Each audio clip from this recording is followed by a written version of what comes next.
ထေးအိမ်မှာအိမ်ဖော်လုံးနေတဲ့ကလေးမလေးကိုနေကသူ့အမေကဖုံးစရင်းနဲ့မိတယ်။သမီးအဆင်ပြေရဲ့လားတဲ့။ဒီခါမှာကလေးမလေးကတထေးကတော့ကအကျင့်ပေါင်းများစွာခောက်လုံးမကခောက်လို့ဘူးရောင်နေတဲ့သူ့ခေါင်းလေးကိုညင်သာစွာပေါ်ရင်းနဲ့ဟုတ်ကဲ့အမေအဆင်ပြေပါတယ်အမေရဲ့တထေးလင်မယားကလည်းတိတ်သဘောကောင်းတာပဲတဲ့။မောင်တိုးရေမင်းအမေဖုန်းခေါ်တယ်လာပြောလိုက်အောင်လို့ဆိုင်ရှင်ကလှမ်းអော်လိုက်တဲ့အခါမှာမောင်တိုးဟာစိတ်လက်စပကံလေးတွေကိုပြစ်ချခဲ့ပြီးအပြေးလေးထွက်လာခဲ့တယ်။သားလူလေးနေကောင်းရဲ့လားကွယ်အစင်ရောပြေရဲ့လားတဲ့။အဲ့လိုမေးတဲ့အခါမှာမောင်တိုးကဒီလိုဖြေပါတယ်။ဟုတ်ကဲ့အမေသားအစင်ပြေပါတယ်။စားတော့ဆိုင်ဆိုတော့မုံတွေလည်းအများကြီးစားရတယ်အမေရဲ့အဲ့လိုပြောပြီးတော့မောင်တိုးဟာမနဲ့ကလေးကဘာမှမစားရသေးလို့တကွေးကွေးမြင်နေတဲ့သူ့ဘိုက်ထဲကအတန်တွေကိုအမေမြင်ကြားသွားမလားဆိုပြီးစိုးရိမ်မိပါတယ်တဲ့ဟဲ့ရောင်ဖိုးစောတရင်ဝမှာ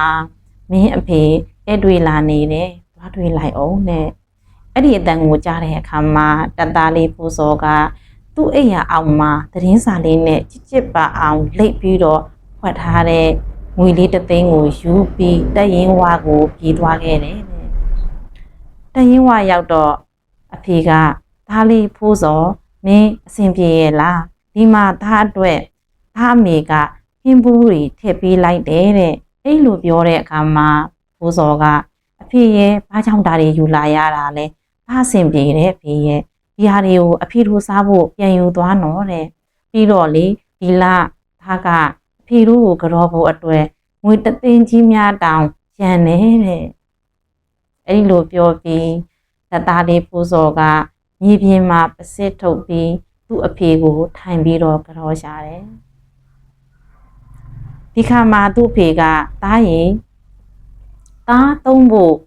အစံပြန်ယူထားပါအောင်တဲ့အဲ့လိုပြောတဲ့အခါမှာဖိုးစောကသားအဆင်ပြေတဲ့အဖေဆဆရရသားအဆင်ပြေတဲ့အဖေရဲ့အဖေတို့သာလုံလောက်အောင်တုံးကြနော်လို့ပြောပြီးနေ့တိုင်းပဲရည်ကျဲဟင်းနဲ့ဘဲဥရေလုံးပြုတ်ကိုစားနေရတာဟာအဖေရဲ့အပြုံးတွေကိုမြင်ရတဲ့အခါသူ့ရင်ထဲမှာကျဉ်ပ်ပီတိဖြစ်ရပါတယ်တဲ့။လိန်ညာချင်းဟာမကောင်းကြောင်းလောကနေတီတွေကိုကျောင်းသားတွေကိုသင်ပေးပြီးပြန်လာတဲ့ဆရာမလေးဟာအိမ်ပြန်ရောက်လို့သူ့မိဘတွေနဲ့ဖွင့်ပြောတဲ့အခါမှာ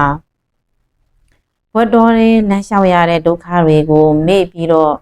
အိမ်ကိုပို့ဖို့လစာမကြမ်းမှာဆိုလို့အသီးအရွက်ကြောနဲ့ဘဲဥဝဲစားနေရတဲ့ဒုက္ခတွေကိုမိထားပြီးနေမြေမငိမ့်ချမ်းလို့ကြီးလန့်စာစာနေရတဲ့ဒုက္ခတွေကိုအသိဉာဏ်အောင်ဆောင်ပြီးသမီးအဆင်ပြေပါတယ်အမေလို့လိန်ညာပြီးတော့ပြောနေရတယ်တဲ့ဘဝမှာလူတကာကိုအကျဉ်းကြီးခါလိန်ဘူးညာဘူးခဲ့ကြမှာပါပဲဒါပေမဲ့ဒီလိုအဝေးရောက်နေတဲ့သာသမီတို့ရဲ့လက်တွေ့ဘဝမှာဖြစ်ပျက်ခံစားနေရတဲ့တောကတွေဒုက္ခတွေအဆင်မပြေမှုတွေကိုမိထားပြီးအင်္ဂါမိဘတွေနဲ့ဖုံပြောတဲ့အခါတွေ့တဲ့အခါမှာ